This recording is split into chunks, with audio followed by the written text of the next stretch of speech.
six chapters, each consisting of 6 chapters. The first 6 chapters come under Karma Yoga. From chapter number 7 to chapter number 12, it is Bhakti Yoga, and chapter number 13 to 18th chapter, it is Jnana Yoga. Now we must understand, it is not 3 different parallel lines, paths. They are all interwoven. Earlier, initially, we say that if you are action oriented, Karma Yoga is for you. If you are heart oriented, that is devotion oriented, then Bhakti Yoga is for you. If you have rational thinking, intellectual, then Jnana Yoga is for you. That is what initially it is said in Bhagavad Gita. But now as we go further, we realize each one is necessary. What is Jnana? Having the knowledge. Now in Karma Yoga, we came to know how to transform every karma into Karma Yoga. Isn't that knowledge? Isn't that Jnana? So we are performing Karma Yoga as well as Jnana Yoga, combining Jnana and Karma Yoga. Now, these 6 chapters, I am sure that all of us are going to love these 6 chapters because it is close to the hearts of all of us. Devotion. All of us are devoted. In some way or the other, all of us are devoted. So definitely, these 6 chapters we are going to really enjoy. What is devotion? Just love. We need not have a great big definition for devotion. We need not define devotion. We'll simply say devotion is same as prema or love. Unconditional love is nothing but devotion. Jnana, even in this path, Bhakti Yoga path, we need the knowledge. To see Him in our own selves, to see Him in the form of love in our own self, in the form of love in everybody else, we need to have that Jnana.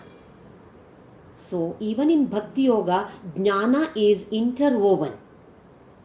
That is why Adi Shankaracharya has declared from first shlokas to the last shloka, Bhagavad Gita is nothing but Jnana. It is true. Every shloka is giving us some or the other knowledge. It is making us progress faster. All of us are devoted, no doubt about it. But when we are going to understand the meanings of these 6 chapter shlokas, our devotion will definitely increase, multifolded. Now also we are all devoted. But right now, it is conditional love. We do chant maybe Shri Ram Jai Ram, Hare Rama, Om Namah Shivaya, or Lalita Sahasranama, or Vishnu Sahasranama, any shlokas or bhajans. But there is a desire. For the fulfillment of some desire, we are doing it. This is conditional love. I will come to Tirupati. I will take so many pradakshinas, or I will perform this particular seva, that particular seva. I'll chant your name so many times. If you do this for me, that if is there. If that is not done, we are also not doing those pradakshinas, etc., etc. So there is love, but that is conditional. That the big if is there. He should do as I order. this should happen, then I will do. That means it is not unconditional love, it is conditional love. Here in this 6 chapters, he is going to elaborate on devotion, and he is going to reveal himself completely. Reveal himself totally in the 11th chapter, Vishwarupa Darshana Yoga. In the 7th chapter, Jnana Vijnana Yoga. He speaks about his manifestations in this universe, how he is manifested, that he explains in this chapter. And once again, in the 10th chapter, Vibhuti Yoga, he is going to further describe, comparing it with the different, or maybe mountain, river, ocean, etc. Even in this chapter, he is going to explain about it. So, here in this chapter, we come to know the nature of that Parabrahman. Parabrahman is different from Brahma. Brahma, Vishnu, Maheshwara. In that Brahma is there. That Brahma is different from this Parabrahma. Brahma, Vishnu, Maheshwara. In that Brahma that we talk about, after a few years, this Brahma also will not be there. Another Brahma will come. It is not the same Brahma. Indra. For a few years, it is limited. It may be many, but still it is limited. Only for a particular period of time that Indra is there, then some other Indra will come. Whereas this Parabrahman is always there, eternal Brahman or God or that pure consciousness. So we will learn about his nature in this particular chapter. He says that I am the essence of this universe, and the substratum of the universe, and the substance of the universe. Everything has come from me. Everything will dissolve in me. I am the creator and the protector. Same way I am the destroyer. All the three, Srishti, Sthiti and Laya, all three are done by him. What do we mean by substratum? When we watch a movie in the theater, there is a white background which is permanently there, which is not moving. On that stable wall, which is not moving, on that, this whatever the picture is, that is being screened on it. That is shown on this stable wall, white wall. Remember that wall is not moving, it is there. Whereas in the movie, these different scenes keep on moving. Scene after scene, scene after scene. The hero moves here, heroine goes there, etc., etc. All the movements are taking place on this background which is stable there. Now imagine that this background white wall is also moving. If that background white wall is moving, and this also people are moving. When it is like this, you will not understand what is happening. Movement is there for both. We will not understand anything. So the background is stable, immovable. It is simply there. That too with white plain color. No movement at all. Only then this movement can be understood. Similarly, the pure consciousness which is also there in us is always stable. That is why we keep on calling it as eternal, Shashvata, no movement at all, Achala.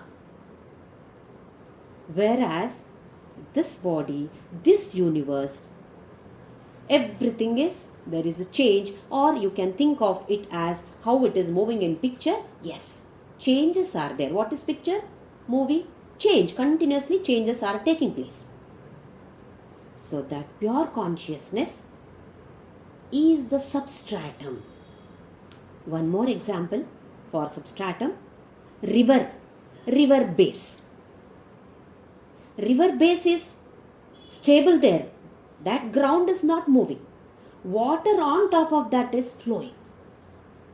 If both are moving, we will not understand what is happening. So the base is immovable. No achala, no movement at all, achala. That is why we call it as substratum. So here Krishna declares that I am the substratum.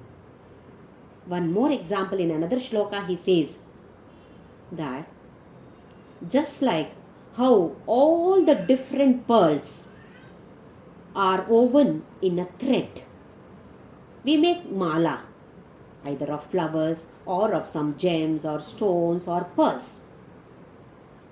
Thread is not visible, only pearls are visible. When we wear, the thread is not visible at all, it is covered by the pearl. But in each pearl, this thread is going. Without that, pearl cannot stand there. Remember that thread is not visible, only pearls are visible. Same way, he says, Sutre Manigana Iva, in one line of thread. How all these manis are put in a type of a garland or a chain. Exactly the same way, I am not visible. And in most of the shlokas, hardly 2-3 shlokas, this me or my, he talks about me, my, in me, etc. Maybe some 2-3 shlokas in 7th chapter, me does not appear. Otherwise, most of the shlokas, even up to 12th chapter, many times he says me, mine, me, like this, I. This I or me is not the Krishna of Vrindavan, not Arjuna's cousin Krishna, not Gopika's favorite. No, this is not Dwapara Yuga Krishna. This is Parabrahma Krishna. Same Parabrahma Krishna has taken the avatar of Dwapara Yuga, Vrindavan Krishna, Gokula Krishna, whatever we call. But he is not referring to that Krishna when he says me. He says me means he is talking about that Parabrahman. So we will start with this 7th chapter, the Shatka of Karma Yoga, the first chapter in the Shatka of Bhakti Yoga. In the last chapter, that is Dhyana Yoga, Krishna declared tapasvibhyodiko yogi jnanibhyopi matodhikaha karmibhyaschabi, that is a yogi, that is a dhyana yogi, is better than tapasvi, better than jnani, better than karmi. Tapasvi is the one who performs all sorts of austerities. Jnani is the one, in this particular shloka, Jnani is the one who reads all scriptures, has knowledge, but implementation, nothing much. That he refers to as Jnani here. Karmi, one who keeps working, whole day and night he works. That is a Karmi. So Krishna declared that Dhyana Yogi, a Karma Yogi becomes a Dhyana Yogi. He is better than any of these. Then in the next shloka, he said, Yoginam api sarvesham madgaten antaratmana shraddhavan bhajate yomam.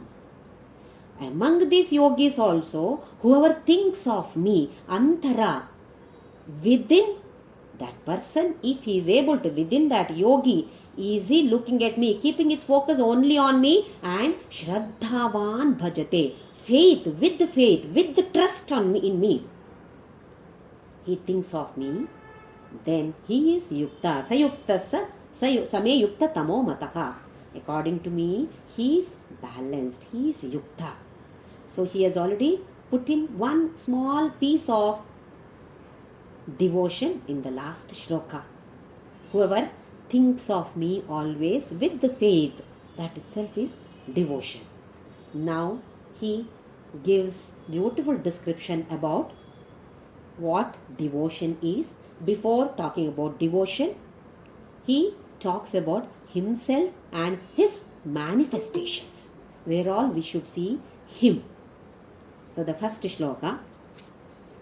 Om Shri Krishna Parabrahmane Namaha. Atha Srimad Bhagavad Gita Saptamodhyayaha Jnana Vijnana Yogaha. Shri Bhagavan Uvacha Maya Saktamanah Partha Yogam Yunjanmadashrayaha Asamshayam Samagram Mam Yatha Jnasyati Tachrunu. Jnana Vijnana Yoga. Jnana is any scriptural knowledge, either we have read or we have heard. Listen. This is called as Jnana. Vijnana. Vishesha Jnana is Vijnana. That is, when we experience that Jnana, it becomes Vijnana. To give an example for this, we have read that we can create fire by rubbing two pieces of wood pieces. Two pieces of wood, when we scrub properly against each other, that kindles fire. Even today, in some yajna yagas, they create fire like this only, not with the help of a matchstick or so. Just by rubbing two pieces of wood. This all of us know, this is Jnana. Now, assume that in a winter night, you need this fire. You have wood pieces there. You don't have any matchbox, any other items with you. You feel so cold there. So what do? You have the knowledge, you have the Jnana. If I keep on rubbing these two wood pieces, that will kindle fire. So why not try? So you keep doing that. Yes, finally, yes, fire. You see fire. Then you feel the heat of that fire. So you are able to experience that fire and the power of fire, which is nothing but the heat. So Jnana is just having the knowledge that with the help of these two wood pieces, I can create fire. I can get fire or kindle. Fire can be kindled. When you do it by yourselves, that is Vijnana. How happy you feel. Appa, some heat. Something is there now. That experience you have experienced now. So that is how Vijnana can be explained. So here Krishna is talking about giving the knowledge as well as how to experience it. That Vijnana, that is why the heading is Jnana Vijnana Yoga. How to experience it. First shloka he says, Maya Saktamana Partha Yogam Yunjanmadashrayaha. Mai Asakta. Mai. In me. In me means in this Parabrahman. What we call as pure consciousness, pure awareness, God, or whatever we call, Lord, whatever we call. That is Mai, in me. Asakta. Only in me your focus should be there. not in anything else. Maya sakta mana. Manas should be focused only in me. How do we focus? Think of his attributes. What are his gunas? Omnipresent, omniscient, omnipotent, beautiful, power, strength, grace, love, compassion. So many attributes are there. Not at all difficult to think of these. So think of his attributes. How to get to this thinking of attributes? Namasmaran. Chant Om Shri Ram Jai Ram Jai Jai Ram. Chant Hare Rama Hare Krishna. Chant Om Namah Shivaya. Sing bhajans. Many a times when we sing bhajans, many times we shed tears. It is not out of sorrow. When we are in this world, then also we cry many times out of sorrow. Something happened here, unwanted, unpleasant, we start crying. But while singing bhajans, some of the wordings are so touching. Some of the ragas are so touching. Some people sing it in such a way, so much of emotion, bhava is involved in the bhajan, singing of that bhajan, that tears start rolling down. Understand that, yes, we are connected to Him, at least then. This is how my asakta manaha. That is, mind is focused in Him. So, it is not difficult for us, especially ladies, it is not at all difficult. Because we love children, husband, like anything. We forget our own selves. We don't give any priorities to our likes and dislikes. Even preparing a breakfast or lunch, we may love something. But if the family members, especially children, love something else, then okay, I'll prepare what my child likes. Most of the ladies are like this. So we know what exactly love is, how to love, do this love, and we experience it. It is not theoretical knowledge for us. Not that gents are not doing. But ladies have more inclination towards this love. So what he says, Maya sakta manaha. Manas should be totally in me. How are we doing? Some 10%, 20% is there in God. Rest 80% is there in this world, in the loka, laukika, prapancha. Slowly we have to increase this focus towards God. Slowly detach from here and attach. This also we have seen with an example. When a girl gets married, goes to the husband's house, if in-laws or so many elders are there in the family, initially she finds it very difficult to adjust there. Even though she has got married to the guy of the same community, each family has got different systems. So this husband house system may be totally different. So she finds it difficult initially. She just wants to go back. When will I go back to my mother's place? At least for a few days. Slowly, after a few years, not that she does not want to go to her mother's house, but when she goes there after 1 or 2 days, she wants to come back to her house because she has got used to this system now. Same way, for us, it is not difficult. Slowly detach from the world and get attached to this concept of God. Not that we are not attached, but we are not totally attached to God now.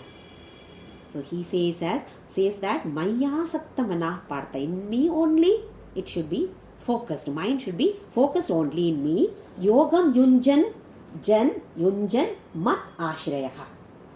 Again, taking refuge in me. Do all your practices. Yoga practice. What is this yoga he is talking about? It may be karma yoga, dhyana, any of this. Do all these, whatever practices you like. Do all those. How? taking refuge in me. This is what Karma Yoga is. Do every action. Think of me. Give it to me.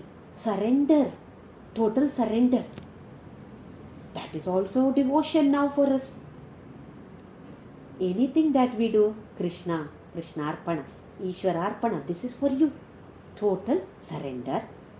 Then, asamshayam samagram mam yatha jnasasi tachrunu. When you do this, definitely I will explain everything to you.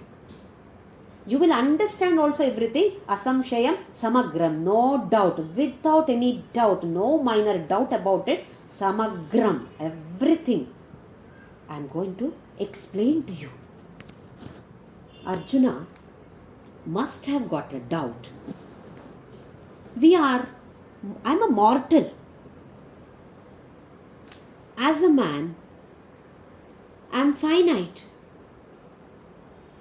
My mind is finite. Intellect is finite. Body is finite. It is going to live for finite number of years. Then, how can I understand something about God, Parabrahma, who is infinite? Is it possible for a finite man like me to understand you, Krishna? I don't think, Krishna, it is possible. He must have got this doubt. That is why Krishna assures him, asamshayam samagram mam yatha jnasasi tachrunu. How you are supposed to know it, in what fashion you are supposed to know, I will tell you.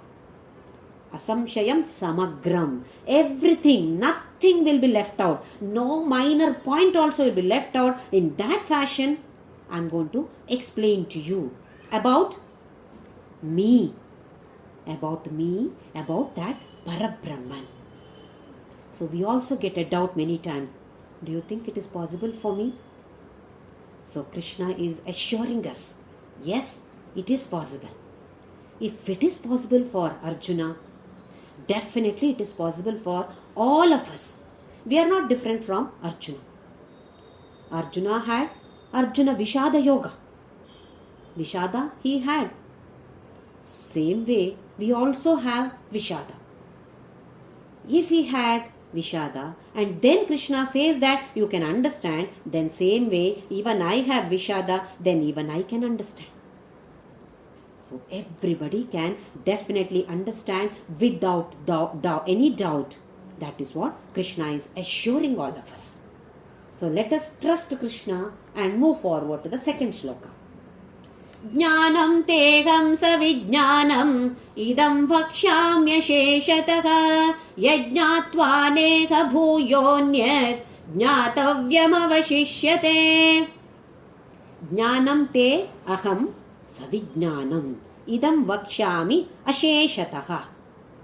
So I will give you knowledge. Knowledge is important, Arjuna.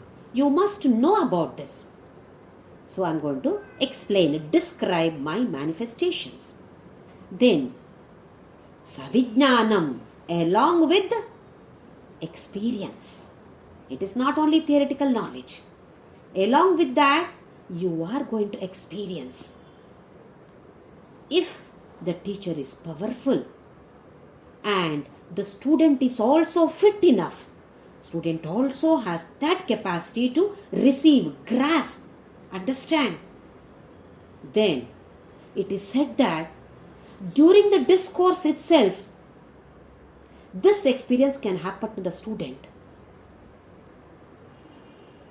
Many times, even it may be for a fraction of a second, we also feel, yes, it is so. Yes, that experience we feel, it is not only theoretical knowledge here.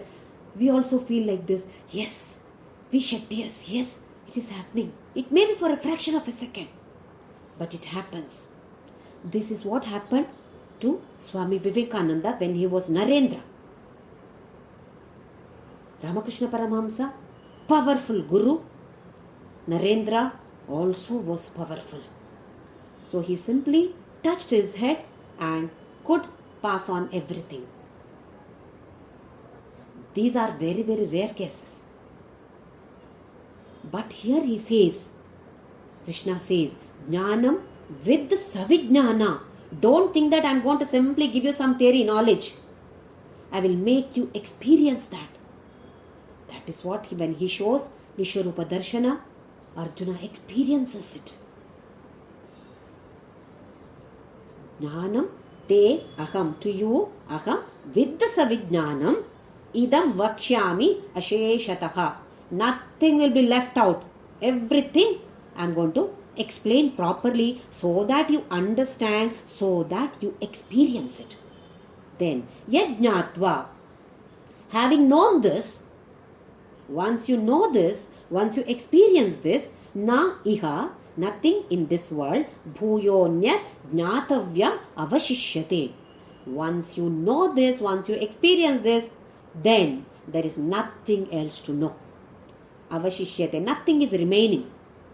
Where? In this world, in the later world, here and hereafter.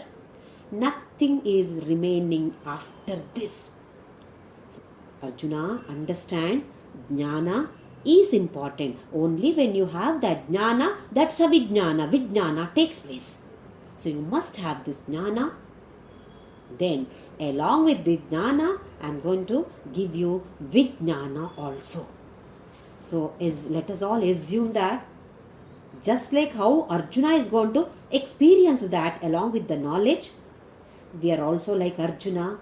In these 6 chapters, we will have the knowledge about that Parabrahma, and let us assume, let us hope that yes, I am going to experience that Parabrahman within me. Just like Arjuna, yes, I am going to experience this. So Krishna talks about, explains about art of divine life. Not just art of living, art of leading a divine life. How do you transform your ordinary life into divine life? This is what all of us are interested. All of us are leading a normal life. We can transform our normal life to divine life. Let us see what Krishna says in the next shloka, shloka number 3, chapter number 7. Manushyanam sahasreshu kaschidhyatati siddhaye yatataamapi siddhanam kaschinmam vetti tattvataha. Now, Arjuna got a doubt. Krishna, you are saying that with the jnana, you are going to give me vijnana also. Do you think it is so easy? If it is that easy, then why am I not seeing so many realized people in the world? I hardly see 1 or 2 here. Among lakhs and lakhs of people, hardly 1 or 2 are realized ones. The way you are describing, it sounds so easy. But I am not seeing people like this. If it is easy, then many people must have had this realization. Why, Krishna? This is the doubt that arose in Arjuna's mind. Immediately, Krishna is able to understand Arjuna's doubt. So, he is giving a reply to that doubt. Manushyanam sahasreshu. Sahasra is just 1,000. That doesn't mean only 1,000. Thousands of people. So many, among so many people, Manushyanam sahasreshu, among thousands of people, kaschid, hardly 1 or 2, yatati siddhaye, strive for perfection. Out of thousands of people, hardly 1 or 2 are striving hard for perfection. Here siddhi means perfection.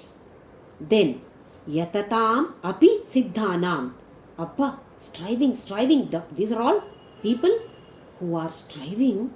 Among those people also, kaschin mam vetti tattvata, only kaschit, very few, hardly 1 or 2 know me. Vetti means know me, tattvataha, know me in essence.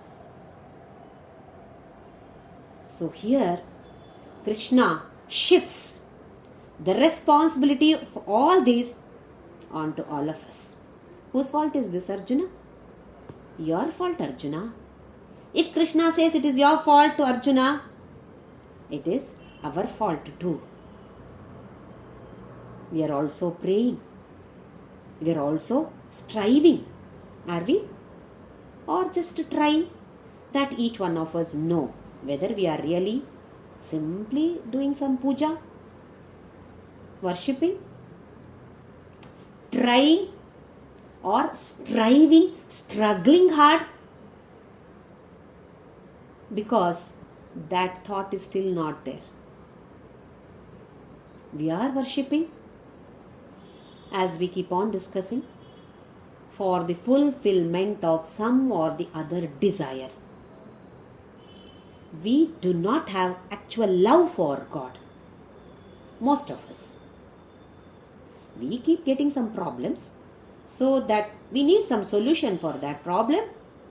So we seek God. In the same chapter, he is going to divide all the devotees into 4 categories. Artha. So many problems are there for a person. Ayyo, just give me some relief, Krishna. He is Artha. Jijnasu. Some enquiry. Interested in going for some queries. Is it this? Okay. Is it like this? Or who am I? This kind of questions arise in such devotee's mind. Third one is Artharthi. Doing business. Commercial. 5 coconuts, do this for me. 100 pradakshinas, do this for me. Give visa to my son, let him stay in US. I will take 108 pradakshina to Chilkuru Balaji temple in Hyderabad. He gets visa, then only I will do 108 pradakshina, not before that. Let him do first, then I will do. Commercializing. Last one is Jnani. One who is really having the knowledge, not only that, tries to implement in his life and sees God in everything. So we all should come to that level. Krishna says here in 12th chapter, he declares whom he likes. Who is his favorite? Among the devotees, who is his favorite? Same Bhakta Priyaha. Yes, Same Bhakta Priyaha. Priya Bhakta. So many different qualities he says in 12th chapter.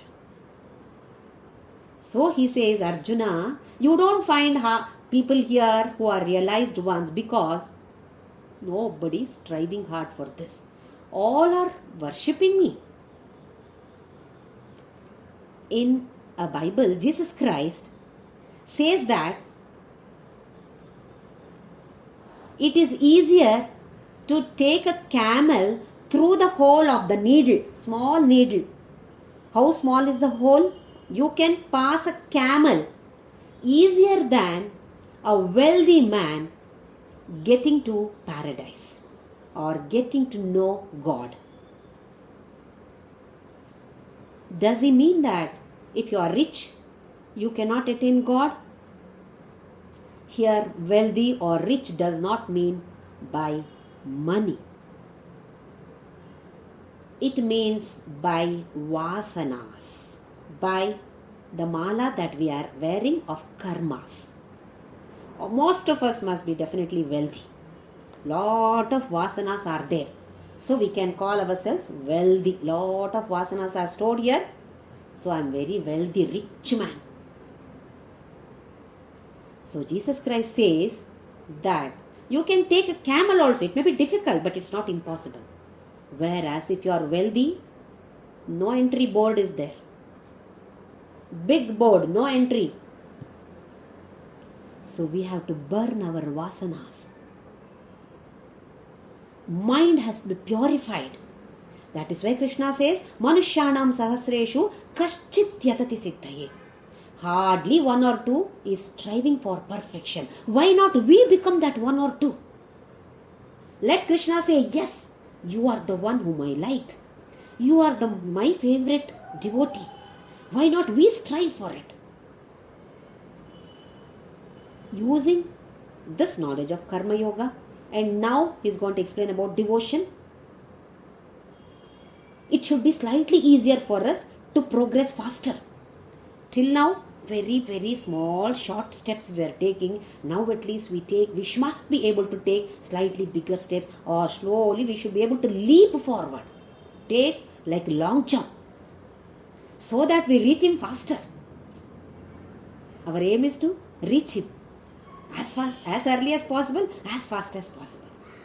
So he says jnanam and savijnana also. So at least little bit of experience we can expect, provided kaschit yatati siddhaye yatatamapi siddhanam kaschinmam vetti tattvataha. Very few people know me in essence. How do they know? They are having a form and they see me only in this form. Lalita, then Vishnu. Only in this form we expect.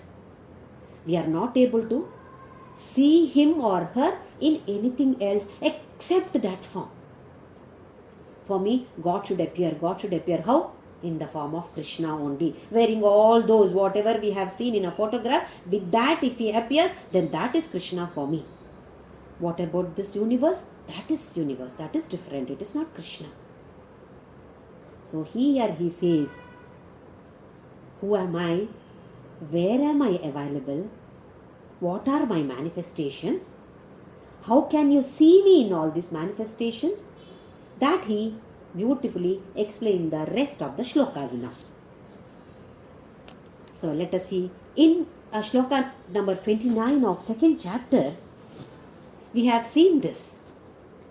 Ascharyavat pashyati kaschidenam ascharyavat vatati tathaiva chanyaha ascharyavatchena manvashrunoti shrutvapenam vedana chaiva kaschit. When somebody speaks about it, somebody looks at it with ascharya. Charya is ascharya. Is it like this? That is ascharya. Charya. Somebody looks, is it?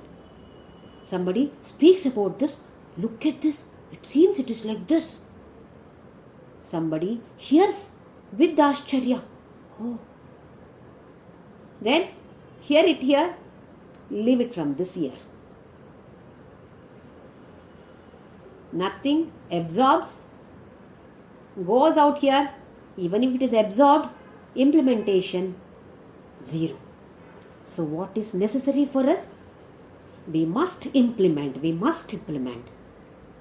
Whatever knowledge that we have gained till now, up to 6 chapters, he has described beautifully about Karma Yoga.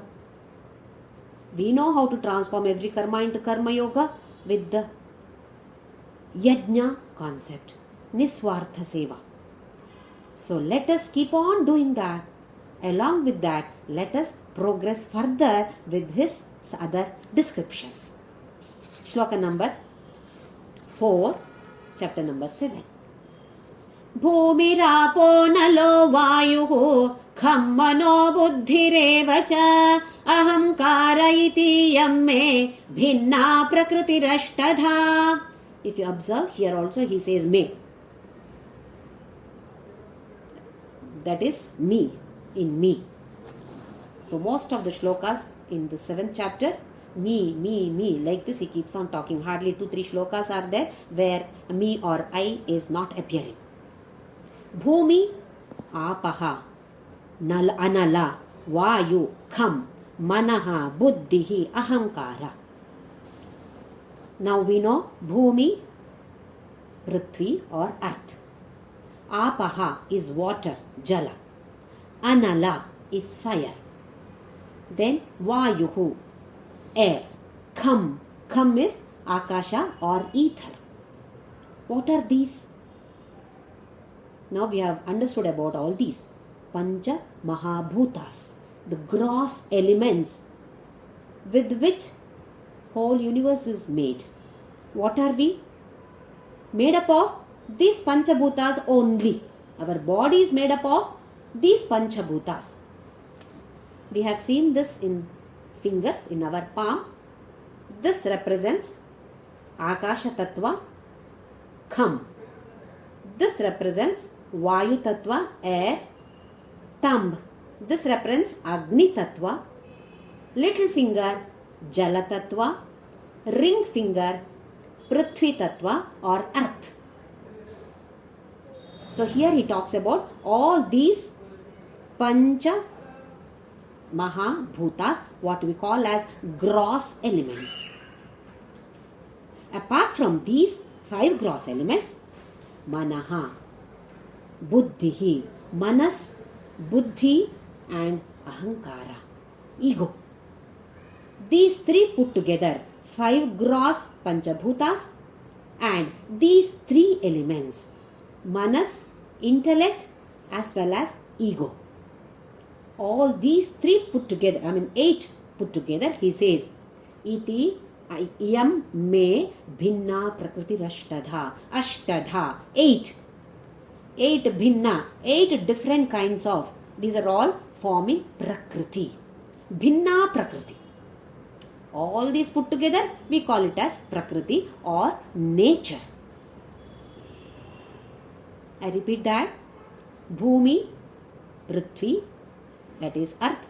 Apaha, water. Anala, fire. Vayu, air. Kham is ether or Akasha Tattva.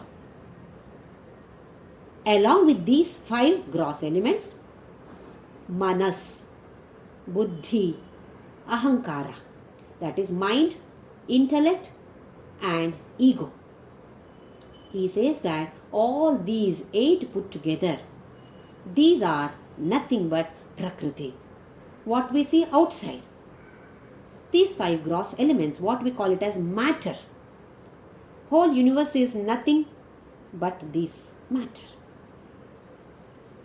Now, in this body, mind, intellect and ego. What is mind? What is intellect? We have seen in one of the earlier classes. Let us just see briefly once again.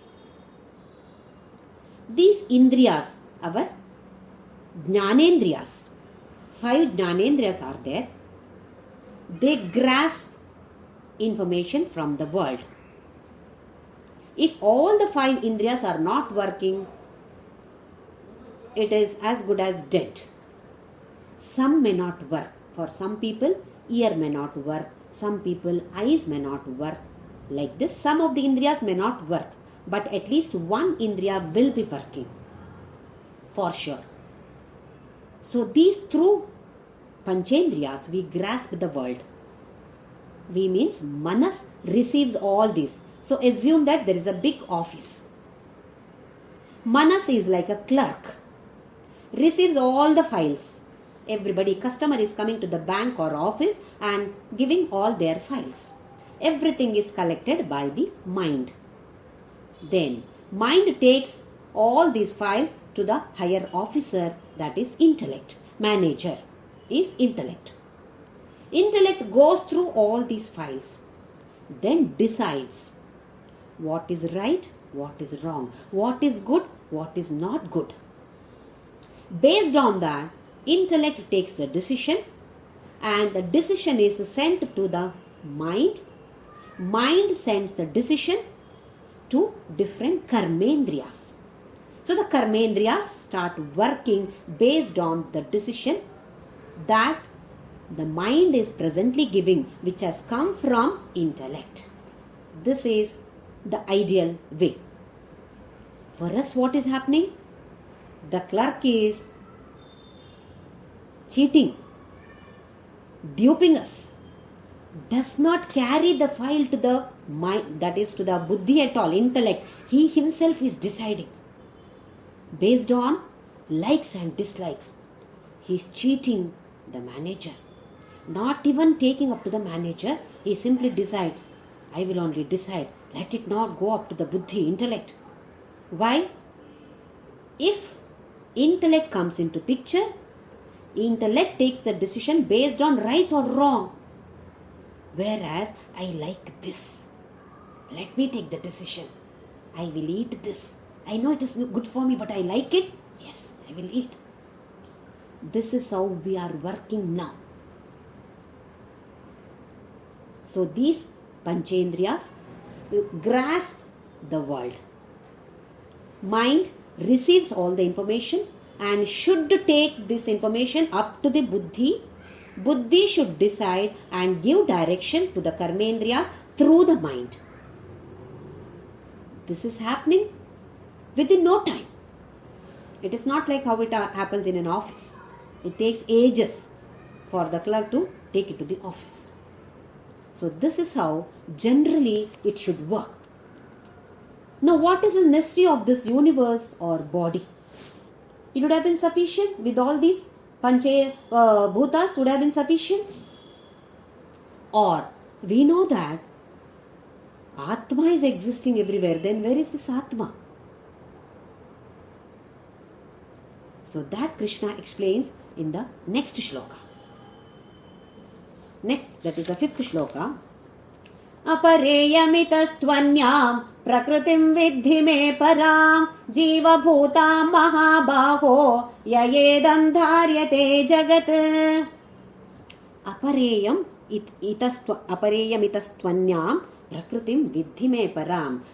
What I talked just now, Arjuna, is lower prakriti, lower kind of nature. Beyond this, there is something greater. What is that? Understand, vidhi, prakritim. This is apara. Which one? What I talked about just now in the 4th shloka is apara, lower nature. There is something param. Understand, vidhi, me param, mine. Param, something is there. What is that? Jiva bhuta mahabaho yayedam dharyate jagat. So my nature, which is of the highest level. What is that? Pure consciousness. Jiva bhutam. It enters all these. Then yayedam dharyate jagat. The jagat is, I withstand, my pure consciousness is withstanding the universe. If this consciousness is not there, universe is not there. So, these 8, what I talked just now about Prakriti, different kinds of Prakriti I said, they are all lower nature. Pure consciousness is higher nature. It is like, for us to understand, electricity. Electricity is there. Assume that you have constructed your new house. You have given connection. Electricity is there. But you have not put any gadgets. You don't have a bulb. You don't have a fan. You don't have a fridge. You don't have any electrical gadgets. What is the use of electricity? No use. No gadgets, no equipments are there. How will this electricity express its power? Similarly, this pure consciousness, what we call as Parabrahma, expresses himself through these Jiva Bhutas. All the Bhutas, he expresses himself. A field is needed. That is why he created this universe. He himself has entered all of us. Otherwise, we are not existing. If he is not there, we are not existing. So he says here, what I explained in the previous one is apara prakriti. Better than that, there is para prakriti, which is my nature. What is that my nature? Consciousness. What is the nature of that consciousness? Sat, Chit, Ananda. Eternally existing, always having the knowledge, always blissful. Blissful forever. So now we understand lower nature. Yes, it is of lower nature, but that is also needed for us. Without that, Krishna cannot express his power at all. So that Maya is there. So in one of the shlokas, he says, Daivi Hyasha Gunamayi Mama Maya Duratyaya. Not easy, a thick curtain is there. Slowly We have to go on lifting one after the other layers of curtain. Lift the layers of curtain. Yes. Then we are able to experience Him. We are able to have Sarupya, Sayujya, Salokya. So many things are there. Being with Him. In Him, everything is possible. So this knowledge, along with experience, is going to take us to that peak. So when we see that all these, whether it's water, you see water, then immediately you think, oh, there is Krishna in this. Earth you see, oh, there is Krishna in this. Look at the sky. Wow, this is Krishna. Everywhere, how beautiful He is in this form. Mosquito. Oh, He is there in this too. Because mosquito is made up of these. Nature is made up of Him only. He is only there. That is what He said. Jiva Bhuta Mahabaho. Again Mahabahu. Arjuna there is going to fight Mahabharata battle. But why did Krishna, address Arjuna as Mahabahu in this context? Understand me. Use all your inner power. Understand me as Parabrahma. Not as your cousin, not as your friend. Because Arjuna asked, Hey Krishna, you are saying that you taught this to Surya. You were born along with me. How can you teach this? So Krishna says, Arjuna, think of me as Parabrahma. Focus on me. Maya Sakta Manah. Manas should be focused on me and me only. Then knowledge will become Vijnana for us. Jnana becomes Vijnana for us. So let us all strive, because He has shifted all the responsibilities on human beings. He has given this beautiful human birth. Only in this birth, this intellect, buddhi is given. We must utilize this intellect to attain Him, to understand Him, to attain Him. Let us not waste our time. Even a fraction of a second wasted is, yes, we lost that time. That is why Krishna says, there are not many people, Arjuna, hardly one or two are there. I know all are worshipping me, but that is not sufficient if you want to attain me. If you want some desire to be fulfilled, yes, that will be sufficient. So let us move forward from our desire of these worldly matters to the desire of attaining Him, seeing Him everywhere, and reaching His lotus feet. That should be our highest level of desire. So with this 6 chapters, heart should be filled, that is, well up with love for Krishna and that Parabrahma Krishna. Let us chant Ram now.